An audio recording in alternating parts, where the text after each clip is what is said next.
আমাদের মধ্যে এমন কেউ নেই যে কখনো বৃক্ষ দেখেনি। বৃক্ষে এই পাখিদের দেখেনি, তাদের বাসা দেখেনি। এই পাখিদের নিজেদের ছোট ছোট বাচ্চাদের কখনো খাওয়াতে দেখেনি। এই সংসারের সবচেয়ে মমতাময়ী এক দৃশ্য। পাখি দূর থেকে নিজের ঠোঁটে করে খাবার নিয়ে আসে, স্বয়ং ভোজন করতে অক্ষম বাচ্চাদের মুখে খাবার দেয়, নিজে অভুক্ত থাকে, নিঃস্বার্থ, নিশ্চিন্ত হয়। আর যখন সন্তানের ডানা গজায়, তাকে সে উড়তে শেখায়, আর তারপর তাকে স্বাধীন করে দেয় তার নিজের জীবন ধারণ করতে। এই আকাশে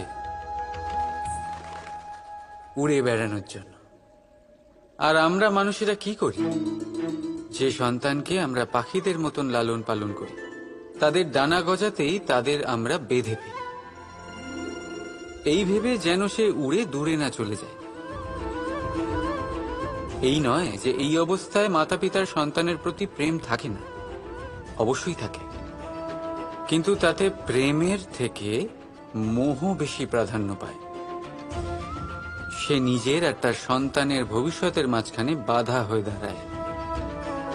আমরা ভুলে যাই আমরা কেবল জন্মদাতা, ভাগ্য বিধাতা নই। যখন প্রেমে মোহ চলে আসে তখন সেটা প্রেম থাকে না, স্বার্থ হয়ে দাঁড়ায়।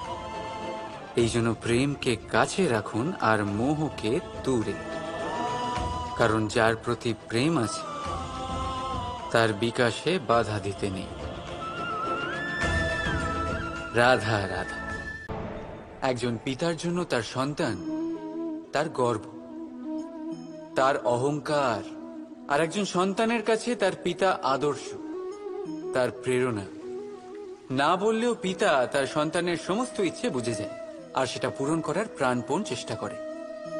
অন্যদিকে সন্তান সবসময় চেষ্টা করে যাতে তার মাতা পিতাকে গর্বিত করতে পারে, কিন্তু এই বন্ধন কখনো কোথাও এসে ছিন্ন হয়ে যায়। কখন? যখন সন্তান নিজের ইচ্ছে মতো নিজের জীবন সাথী বেছে নিতে চায়। কেন? কারণ হলো বার্তার অভাব। যখন কথা ওঠে সন্তানের বিবাহের, তখন মাতা পিতা ভাবেন সন্তানকে কি জিজ্ঞেস করব? আমরা তো সন্তানের অমঙ্গল চাইব না। আর সন্তান এটা মনে করে যে নিজের ভবিষ্যৎ বাছা তার নিজের অধিকার। দুজনেই মনে মনে দুঃখ পায়, কিন্তু কথা কেউ বলে না। এটাই হওয়া উচিত যে মাতা পিতা নিজ স্নেহের সাথে সন্তানের ইচ্ছে বুঝে নেওয়া দরকার, আর সন্তানেরও সেই বিশ্বাসের সাথে মাতা পিতার বিশ্বাস অর্জন করা উচিত। একবার কথা বলেই দেখুন না, বর্তমান আর ভবিষ্যৎ দুটোই ঠিক হয়ে যাবে, আর মন প্রসন্ন হয়ে বলবে রাধা রাধা। কখনো ভেবেছেন যখন মাতা সন্তানকে জন্ম দেয় তখন কি হয়? 9 মাস গর্ভে ধারণ, প্রসবের তীব্র যন্ত্রণা, যে যন্ত্রণা এতটাই ভয়ানক হয় যে মনে হয় সন্তানের জন্মের সাথে মাতারও এক নতুন জন্ম হচ্ছে। আর এই জন্মের সাথে শেষ হয় মাতার যন্ত্রণার। কিন্তু যদি আপনি আপনার দৃষ্টিভঙ্গি পাল্টে দেখেন, তাহলে আপনি বুঝতে পারবেন যে এই যন্ত্রণার অন্ত এক অপার আনন্দের প্রারম্ভ। প্রারম্ভ সন্তানের, আর সন্তান মাতা পিতার জন্য সুখের প্রারম্ভ। জীবনের সাথে এটাই হয়। আমরা কখনো কখনো কোনো সম্পর্ক বা পরিস্থিতির যন্ত্রণার অন্তের জন্য এত বিচলিত হয়ে যাই যে সেই আনন্দের প্রারম্ভ আমরা দেখতেই পাই না। মনে রাখবেন, যন্ত্রণা আনন্দের প্রারম্ভের লক্ষণ মাত্র। রাধা রাধা। নদীর জল মিষ্টি হয় আর সাগরের জল হয় নোনতা, আর কোনো নালার জল দুর্গন্ধে ভরা হয়। কেন? নদীর জল মিষ্টি হয় কারণ সে সকলকে জল দেয়, সাগর জল নেয় আর তাই জন্য নোনতা হয়। আর নালা সে বওয়া বন্ধ করে দেয় আর সেই কারণেই তা দুর্গন্ধময় হয়ে ওঠে, সে কাজের অযোগ্য হয়ে ওঠে। আমাদের জীবনেও অনেকটা এমনটাই হয়ে থাকে।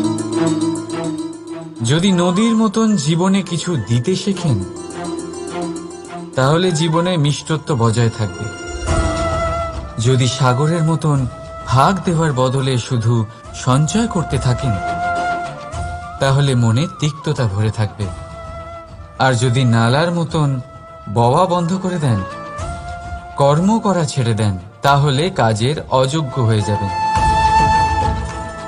আর সেই জন্য কোনো বিশ্রাম ছাড়াই কর্ম করতে থাকুন। আর যা কিছু আপনার কাছে আছে তাকে ভাগ করতে শিখুন। মন প্রসন্ন হয়ে বলবে, রাধা রাধা। মানুষের মধ্যে এক বিশেষ গুণ পাওয়া যায়, মূল্যায়ন করার। কোনটা দামি, কোনটা সস্তা, যেটা কিনতে গেলে অনেক মুদ্রা লাগে, অনেক পরিশ্রম লাগে, সেটা দামি। যেটা কিনতে গেলে কম মুদ্রা, কম পরিশ্রম লাগে, সেটা সস্তা। কিন্তু এটাই কি সম্পূর্ণ সত্য?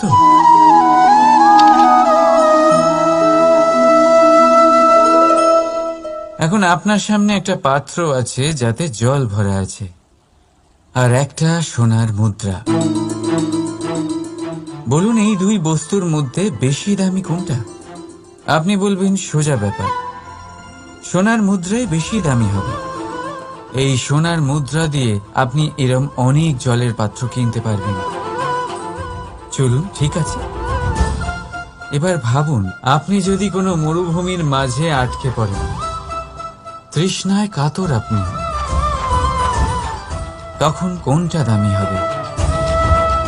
তখন তো আপনি এই এক ঢোক জলের জন্য নিজের সারা জীবনের উপার্জন, যা আপনি আয় করেছেন, সব দিতে রাজি হয়ে যাবে। মনে রাখবেন,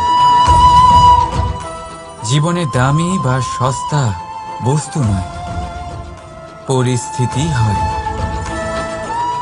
আর প্রয়োজনে যা কাজে আসে তার থেকে অমূল্য এই সংসারে আর কিচ্ছু নেই।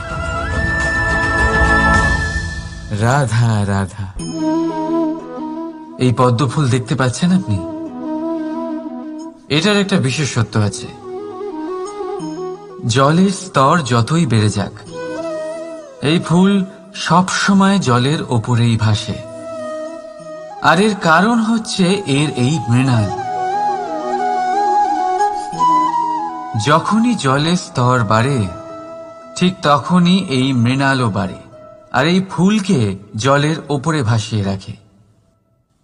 কিন্তু যখন জল কমে যায়, এই মৃণাল কমতে পারে না, আর তখনই নিজের সাথে এই ফুলকেও নষ্ট করে দেয় সে। মানুষের সাথেও এরকমই হয়। দেখুন, মানুষ যত সমৃদ্ধ হতে থাকে ততই তার জীবনের স্তর বাড়তে থাকে, তার ইচ্ছেগুলো, তার প্রয়োজন বাড়তে থাকে। কিন্তু জীবনে কৃতিত্ব কমতে থাকলেও তার প্রয়োজনগুলো কমে না। আর তারপর এই পদ্মের মতোই মানুষও ভেঙে পড়ে। তাহলে কি করা যায়? কি করা যায় এই পরিস্থিতিতে? জীবনের স্তর বাড়ানো ছেড়ে দেবেন? কখনো না। কিন্তু জীবনের স্তর বাড়ানোর সাথে সাথে নিজের আত্মশক্তি একত্রিত করুন। সংকটের মুহূর্ত এলে আপনি আপনার জীবন কিভাবে কাটাবেন তার অনুশীলন করুন। কারণ জীবনের স্তর আর জলের স্তর বাড়বে আর কমবে, কিন্তু এটা আপনার ওপর নির্ভরশীল যে আপনি এই দুইয়ের মধ্যে সমতা কি করে ধরে রাখবেন। রাধা রাধা। এই হিরেটা দেখতে পাচ্ছেন আপনি? লক্ষ কোটি বছর ধরে পৃথিবীর গর্ভে থাকার পরে এটা এতটা শক্ত হয়ে ওঠে। কিন্তু যখন খনি থেকে একে বের করা হয় এটি কয়লার মতোই থাকে, সাদা, শক্ত, নিস্তেজ। কিন্তু যখন একে পালিশ করা হয় তখন এটা তেজ লাভ করে, আর ঠিক তখনই এর মূল্য বৃদ্ধি পায়। সংসারে মানুষের সাথেও ঠিক এমনটাই হয়ে থাকে। মানুষের বুদ্ধি, মেধা, অভিজ্ঞতা সেই বছরগুলোর জন্য বৃদ্ধি পায় না যে বছরগুলো আমরা জীবনে কাটিয়েছি, বরং সেই মুহূর্ত থেকে ফুটে ওঠে যখন আমরা কষ্টের সম্মুখীন হয়েছি, বিপদের সম্মুখীন হই, সংকট পেরিয়েছি, ছলনা আর ক্লেশ সহ্য করেছি। এই জন্য যদি আপনার জীবনে আপনি সংকটের সম্মুখীন হন, বিপদ আসে, কষ্ট আসে, তাতে একেবারেই ভয়ভীত হবেন না। তাকে আহ্বান জানান, কারণ এই পরিস্থিতিগুলোই আপনাকে অভিজ্ঞতা দেবে যা আপনাকে উন্নত করবে। রাধা রাধা। প্রকৃতি প্রত্যেক জীবকে অনুভূতি দিয়েছে যাতে সে নিশ্চল না হয়, কোনো না কোনো কর্ম করতে থাকে। আর সেই অনুভূতি হল খিদে। পশু, পক্ষী, প্রাণী পরিশ্রম করতে থাকে নিজের খিদে মেটানোর জন্য।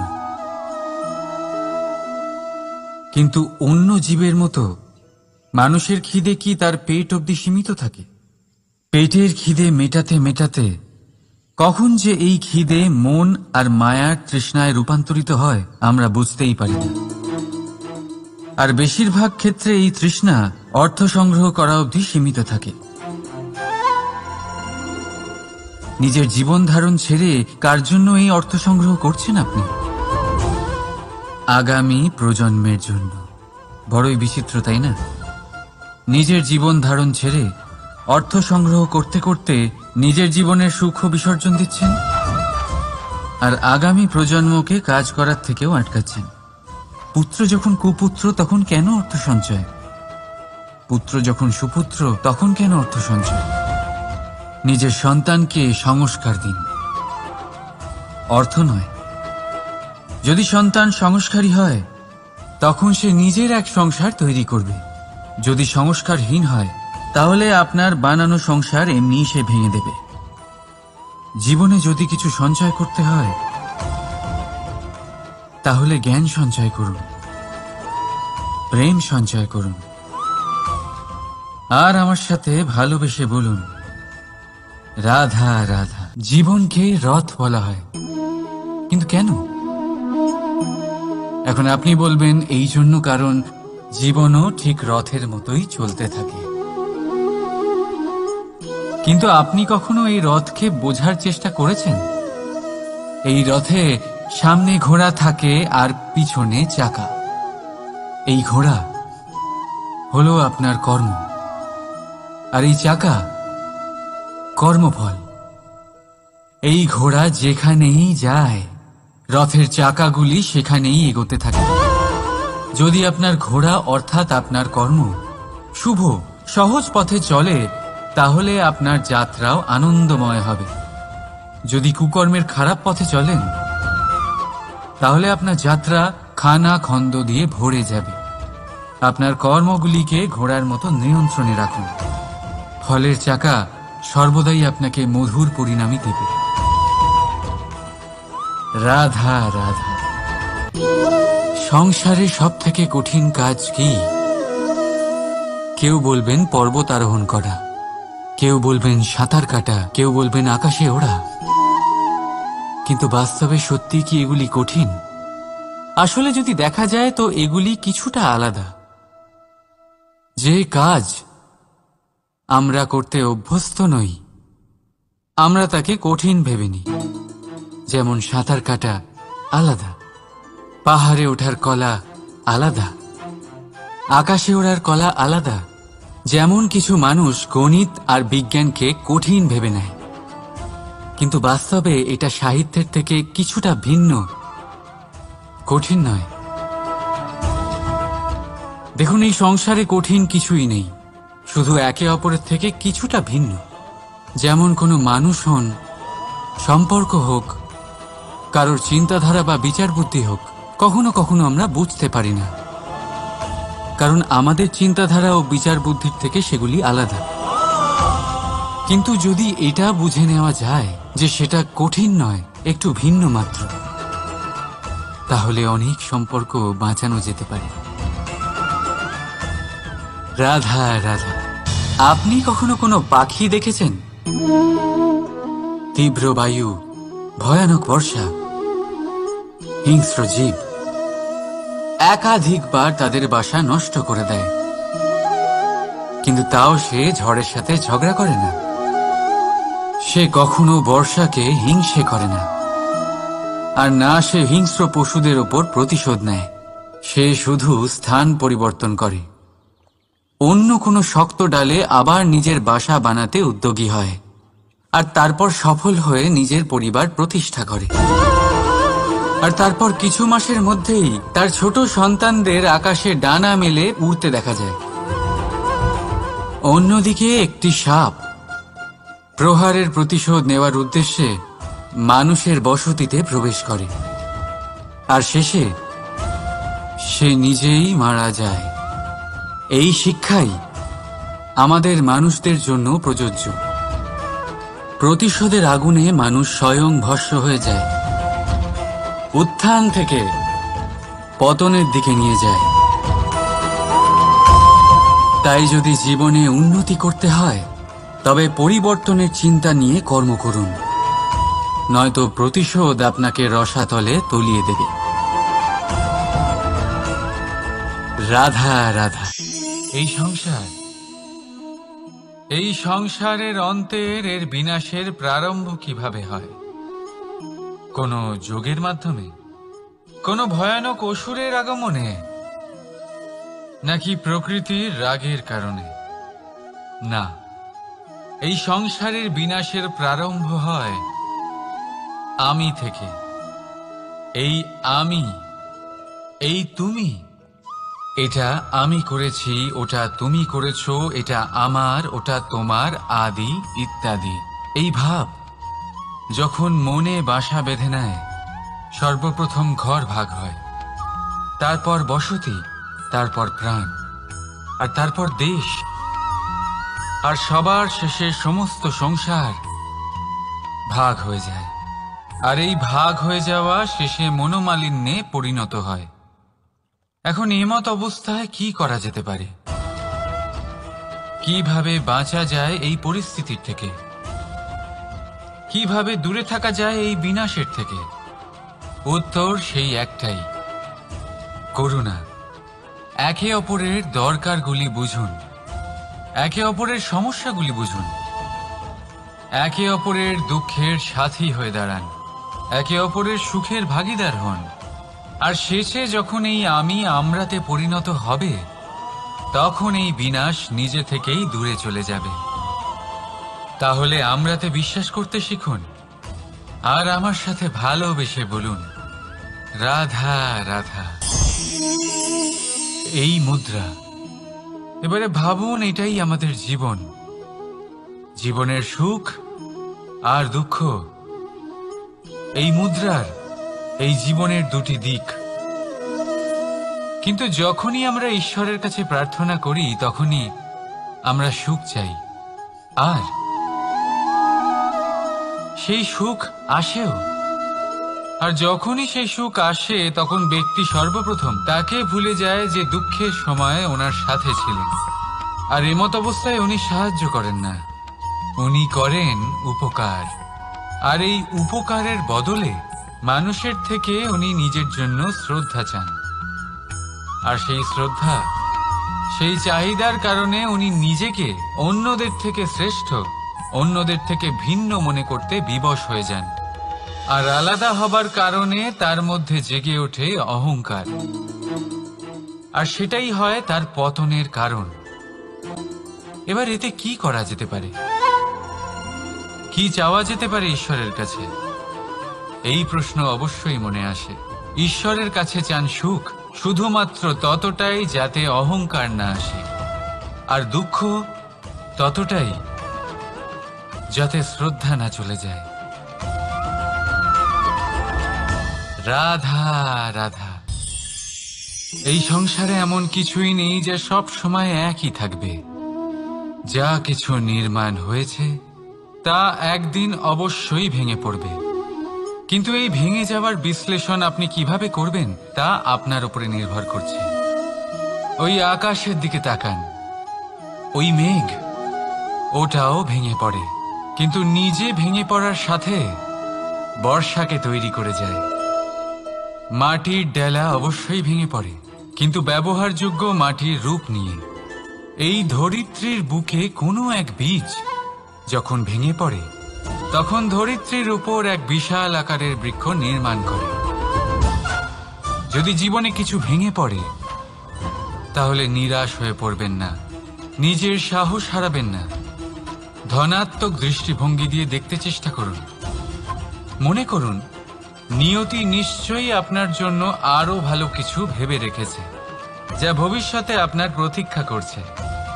ধনাত্মক চিন্তা ভাবনা করতে থাকুন, তারপর দেখবেন শ্রেষ্ঠ রচনা নিজেই তৈরি হবে। রাধা রাধা। চলতে থাকা,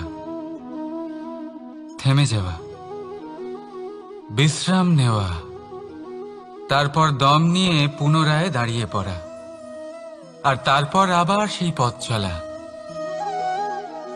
এটা জীবনের অভিন্ন এক অঙ্গ, এটার থেকে আপনি পালাতে পারবেন না। কিন্তু এই অঙ্গকে আপনি নিজের জীবনে কিভাবে প্রয়োগ করবেন, কিভাবে তাকে কাজে লাগাবেন, সেই সিদ্ধান্ত আপনাকে নিতে হবে। যারা হেরে যান তারাও জীবনে থমকে যান, আবার যারা জেতেন তারাও দাঁড়িয়ে পড়েন। যারা হেরে যান তারা হাঁপিয়ে দাঁড়িয়ে পড়েন, যারা জিতে যান তারা দাঁড়িয়ে পড়েন সেই সর্বোচ্চ স্তরে পৌঁছে গিয়ে।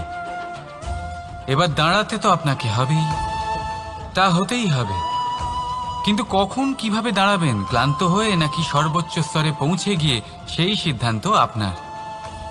অবশ্যই দাঁড়িয়ে পড়ুন, কিন্তু ক্লান্ত হয়ে নয়, কারণ আপনাকে পুনরায় দাঁড়িয়ে পড়তে হবে, পুনরায় যাত্রাপথে এগোতে হবে এবং সর্বোচ্চ স্তরে পৌঁছতেই হবে। রাধা রাধা। স্বপ্ন, আমরা জীবনে স্বপ্ন দেখতে থাকি, সেটা পূরণ করার পূর্ণ প্রয়াস করে থাকি। কিন্তু এই স্বপ্ন পূরণ না হওয়ার পরিস্থিতিতে আমরা ভেঙে পড়ি, ছিন্ন বিচ্ছিন্ন হই, আর তারপর এই বোঝা আমরা আগামী প্রজন্মের ওপর রীতিমতো চাপিয়ে দিই। আমরা এটাই মনে করি যে আমরা যেটা হতে পারিনি সেটা আমাদের সন্তান অবশ্যই হবে। আমরা যা কখনো পাইনি আমাদের সন্তান অবশ্যই তা পাবে। এটা যে অনুচিত সেটা আমরা ভাবি না, কিন্তু এটা ভুল, আর এই ভুল আমরা সকলেই করে থাকি। সন্তান প্রকৃতি আর পরমাত্মার আশীর্বাদ। ওদের ভেতরে তাদের নিজের একটা অস্তিত্ব লুকিয়ে থাকে, সেটা মন দিয়ে দেখুন তো। আপনি শুধু ওই সন্তানকে জন্ম দিয়েছেন, কিন্তু ওর জীবন আপনার নয়। তাই নিজের সন্তানের সাথে থাকুন, সময় কাটান, ওদেরকে ভালোবাসুন, সব সময় প্রেরণা দিন, কিন্তু প্রেরণা দিন ওর নিজের অস্তিত্বকে বাড়ানোর জন্য, ওর নিজের স্বপ্ন পূরণ করার জন্য, আপনার স্বপ্ন পূরণ করার জন্য নয়। ওদের অস্তিত্বকে পূর্ণাঙ্গে বৃদ্ধি পেতে দিন। রাধা রাধা। এই পুকুর দেখছেন আপনি? পুকুরের জল কখনো প্রবাহিত হয় না, একই স্থানে জমে থাকে, আর সেই কারণে কিছুদিন পর ময়লা হতে শুরু করে। কিন্তু তাও আমরা একে ত্যাগ করি না, আমরা তবুও একে পুজো করি। শুধুমাত্র এই কারণে নয় যে অতীতে সে আমাদের তৃষ্ণা মিটিয়েছে, কিন্তু এই কারণেও যে যদিও বা সে ভবিষ্যতে আমাদের তৃষ্ণা না মেটায়, কিন্তু প্রয়োজন হলে আগুন অবশ্যই নেভাতে পারে। ঠিক সেই রকমই হয় আমাদের সম্পর্ক, সম্পর্ক যা আমরা বহু বছর পরিশ্রম করে তৈরি করি, যে দরকার পড়লে আমাদের সহায়ক হয় কোনো না কোনোভাবে। সেই জন্য সম্মান করতে শিখুন এই সম্পর্কগুলিকে। শিখুন এই সম্পর্কগুলিকে অটুট রাখতে। কথায় কথায় এই সম্পর্কগুলিকে ভেঙে দিতে শিখবেন না। রাধা রাধা। বিষ, এই শব্দটা শুনলেই মনে অনেক কল্পনা জন্ম নেয়। কল্পনা অসহ্যকর তিক্ততা, কল্পনা অত্যন্ত বেদনাদায়ক মৃত্যু। এবার যদি আপনাকে জিজ্ঞেস করা হয় যে সবচেয়ে বিষাক্ত বিষ কোনটা, তাহলে আপনি কি বলবেন? কেউ বলবে সর্পের বিষ, কেউ বলবে কাঁকড়া বিছের, কেউ বলবে কালকিউটের বিষ। কিন্তু না, এই সমস্ত রকম বিষ সেই বিষের সামনে টিকতে পারবে না যাকে আমরা বলে থাকি কানের মধ্যে ঢালা বিষ। শুনতে অত্যন্ত মিষ্টি, কিন্তু তিক্ততায় অত্যন্ত বিষাক্ত। পেটের মধ্যে যাওয়া এই বিষ শুধুমাত্র একটি মানুষের মৃত্যুর কারণ হয়, কেবল একটি। কিন্তু কানের মধ্যে ঢালা এই বিষ একাধিক সম্পর্কের নাশ করতে পারে। আর এটাতে সেই ব্যক্তির ভুল নেই যে আপনার কানে বিষ ভরেছে। আপনি তাকে দোষ দিতে পারেন না। এখানে দোষ আপনার নিজের, যে এই বিষকে আপনি নিজের উপরে প্রভাব ফেলতে দিয়েছেন। এই বিষকে সুযোগ দিয়েছেন আপনার ক্ষতি করতে। এটা আপনার ভুল। সেই জন্য কুমন্ত্রণায় কখনো কান দেবেন না। আপনার মনে ভালোবাসার দৃঢ়তা জাগিয়ে তুলুন আর নষ্ট করে দিন এই সংসারের সমস্ত বিষের প্রভাবকে। রাধা রাধা। জীবন, আমাদের এই জীবন সুখ আর দুঃখ, এই দুইয়ের মিশ্রণ। এদের সংমিশ্রণই জীবনের ভারসাম্য বজায় রাখে। এখন এই সুখ, সুখ এমন এক বস্তু যাকে সবাই খুঁজে চলেছে। দুঃখ এমন এক অনুভূতি যা সবার কাছে আছে। আমাদের প্রত্যেকের জীবনে সুখ আর দুঃখ আসতে থাকবে আর যেতেও থাকবে। এটা অবশ্যই জীবনে থাকবে। কিন্তু সফলতা, এটা সবার জীবনে আসে না। কেন? কারণ এই সফলতা সুখ আর দুঃখের দ্বারা প্রাপ্ত হয় না। সফলতা প্রাপ্ত হয় নিজের উপরে বিশ্বাস করতে থাকলে।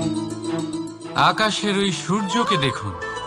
সূর্যের বিশ্বাস আছে নিজের উপর যে সে সমস্ত জগৎকে আলোকিত করতে পারবে। নিজের প্রথম রশ্মি দিয়ে অন্ধকারকে দূর করতে পারবে। সূর্য এই বিশ্বাস নিয়েই আসে, আর কিছুক্ষণের মধ্যেই সমস্ত সংসার থেকে অন্ধকারকে বিনাশ করে ফেলে সে। তাহলে মনে রাখবেন, এই সুখের আভাস, এই দুঃখের অনুভূতি আসতেও থাকবে আর যেতেও থাকবে। শুধু নিজের উপরে বিশ্বাস রাখুন। তারপর দেখবেন এই সফলতা আপনার দাস হয়ে থাকবে। রাধা রাধা। চাঁদ কত শ্রেয়, শুভ্র, কত সুন্দর। কিন্তু যদি আপনি মনোযোগ সহকারে দেখেন তাহলে দেখবেন এই চাঁদেও দাগ আছে। আর এই দাগগুলি থাকার কারণে কি এই চাঁদের মাহাত্ম্য কখনো কমে যায়? কখনো নয়। এর কারণ হলো চাঁদের নিরন্তর চেষ্টা। একবার এই আকাশে দেখুন। এই অন্ধকার সবসময় চেষ্টা করে চাঁদকে ঢেকে দেওয়া, কিন্তু এই চাঁদ সবসময় এই অন্ধকারের সাথে লড়াই করতে থাকে। অমাবস্যা থেকে শুরু করে চাঁদের এই যাত্রা পূর্ণিমা অবধি পৌঁছেই যায়। আর তাই এই চাঁদের পুজো করা হয়। এই কারণে এই চাঁদকে মাহাত্ম্য দেওয়া হয়। এইভাবেই যদি আপনার মধ্যে কোনো দোষ থাকে, কোনো খারাপ কিছু থাকে, তাহলে সেটা কোনো বড় ব্যাপার নয়। চেষ্টা করুন সেটাকে শুধরে নেওয়ার। কিন্তু সেই কারণে নিজেকে খারাপ মনে করা এটা অনুচিত। নিজের ভুলগুলো, নিজের দোষগুলো, নিজের খারাপ দিকের কথা ভুলে আপনি এই সংসারের ভালোর দিকে প্রস্থান করেই দেখুন না। আপনি দেখবেন আপনার অন্তরের তেজ ঠিকরে বেরোচ্ছে। রাধা রাধা।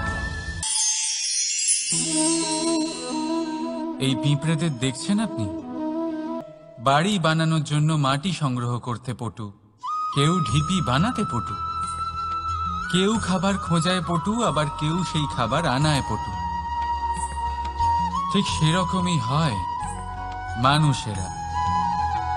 মনে হতেই পারে সবাই একই রকম, কিন্তু কিন্তু প্রতিটা মানুষের ব্যক্তিত্ব, প্রতিটা মানুষের অস্তিত্ব ভিন্ন হয়। আর সত্যি কথা বলতে কি, প্রতিটা মানুষের ভিন্নতাই আমাদের প্রগতির দিকে নিয়ে যায়। ভাবুন, যদি আপনাকে কারোর সাথে হাত মিলিয়ে চলতে হয়, তাহলে আপনাকে আপনার সোজা হাত তার উল্টো হাতে ধরে এগোতে হবে। এটাই সৃষ্টিকর্তার সৃষ্টির নিয়ম। ভিন্নতা, এই ভিন্নতাকে আশীর্বাদ ভেবে চলুন, এতে কোনো খারাপ নেই। রাধা রাধা। দাদা আমাকে বহুবার জিজ্ঞেস করেন যে কানাই, তুমি রাধার সাথে এই সংসারকে প্রেম শেখাতে এসেছ, তাহলে কেন তুমি রাধাকে এত বিরক্ত করো? কেন ও তোমাকে বিরক্ত করে? কেন এই ঝগড়াঝাটি হয়? কেন এই টানাপোড়েন চলে? এবার এটার উত্তর আমি কিছুটা এইভাবে দিতে চাই। পিঁপড়ে সেই বাড়িতেই প্রবেশ করে যেখানে মধু উপস্থিত আছে। যদি আপনার বাড়িতে মধু থাকে, কোনো মিষ্টি জিনিস থাকে, মিষ্টত্ব থাকে, তাহলে পিঁপড়ে সেখানে অবশ্যই প্রবেশ করবে।